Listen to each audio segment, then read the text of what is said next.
ಕೊನೆಯದಾಗಿ ಮೀನರಾಶಿಗೆ ರಾಶಿಯಲ್ಲಿ ಇರತಕ್ಕಂತಹ ರವಿಯು ಇರುವವರೆಗೂ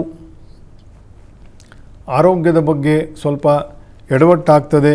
ಪಿತ್ತ ಮತ್ತು ವಾತ ದೋಷಗಳು ಜಾಸ್ತಿ ಆಗ್ತಕ್ಕಂತಹ ಸಾಧ್ಯತೆ.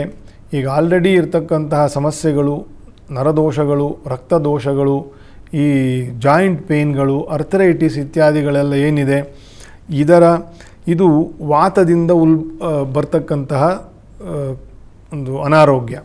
ಅದು ಪಿತ್ತವಾಗಿ ಮಾರ್ಪಾಡಾದಾಗ ಉಲ್ಬಣ ಆಗ್ತದೆ, ಜಾಸ್ತಿ ಆಗ್ತದೆ. ಸೊ ಅದಕ್ಕೆ ಸ್ವಲ್ಪ ಟ್ರೀಟ್ಮೆಂಟೆಲ್ಲ ಟೈಮಿಗೆ ಸರಿಯಾಗಿ ಮಾಡಿಕೊಳ್ಳೋದು, ಅದಕ್ಕೆ ಬೇಕಾಗಿರುವಂಥ ಎಕ್ಸರ್ಸೈಸಸ್ ಆಗಲಿ, ಏನು ಅದಕ್ಕೆ ಪ್ರತಿಯಾಗಿ ಮಾಡ್ತಕ್ಕಂತಹ ಔಷಧಿ ಪಥ್ಯ ಉಪಚಾರಗಳೇನಿದೆ ಅದ್ರ ಬಗ್ಗೆ ಹೆಚ್ಚು ಗಮನ ಕೊಡಬೇಕು ಮೀನರಾಶಿಯವರು.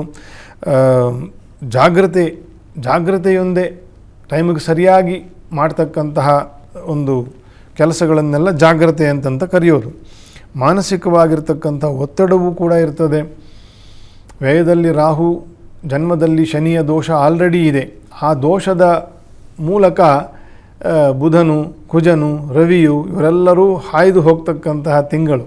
ಹಾಗಾಗಿ ಹಾಯ್ದು ಹೋಗಲಿಕ್ಕೆ ಬಿಡಿ, ನೀವು ಆಂತರಿಕವಾಗಿ ಸ್ವಸ್ಥರಾಗಬೇಕು. ಸ್ವಸ್ಥರಾಗಬೇಕು ಅಂತಂತಂದರೆ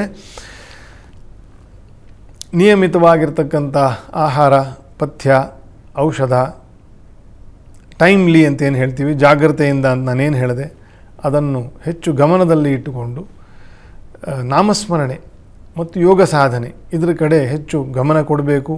ಹೆಚ್ಚು ಗಮನ ಕೊಟ್ಟಷ್ಟು ನಾನು ಆಗಲೇ ಹೇಳಿದಂತೆ ನಾವು ಆಂತರಿಕವಾಗಿ ಶುದ್ಧರಾಗ್ತೀವಿ. ಗ್ರಹ ದೋಷಗಳು ಬರ್ತಕ್ಕಂಥದ್ದು, ಕರ್ಮಗಳು ಆಗ್ತಕ್ಕಂಥದ್ದು ಹೊರಗಡೆ. ನಾವು ಒಳಗಡೆಯಿಂದ ಶುದ್ಧರಾಗ್ತಕ್ಕಂಥದ್ರ ಬಗ್ಗೆ ಹೆಚ್ಚು ಗಮನ ಕೊಡಬೇಕು ಮೀನರಾಶಿಯವರು. ಒಳ್ಳೆಯದಾಗ್ತದೆ. ಇಷ್ಟು ಮೇಷಾದಿ 12 ರಾಶಿಗಳ ಏಪ್ರಿಲ್ ಮಾಸದ ಸೂಚನೆ. ಎಲ್ಲರಿಗೂ ಕೂಡ ಸರ್ವಗ್ರಹಾಂತರ್ಯಾಮಿ ಆ ಲಕ್ಷ್ಮೀ ನರಸಿಂಹದೇವರ ಅನುಗ್ರಹ ಇರಲಿ. ಶುಭಂ ಕರೋತು ನಿತ್ಯಂ. ಶ್ರೀಕೃಷ್ಣಾರ್ಪಣಮಸ್ತು.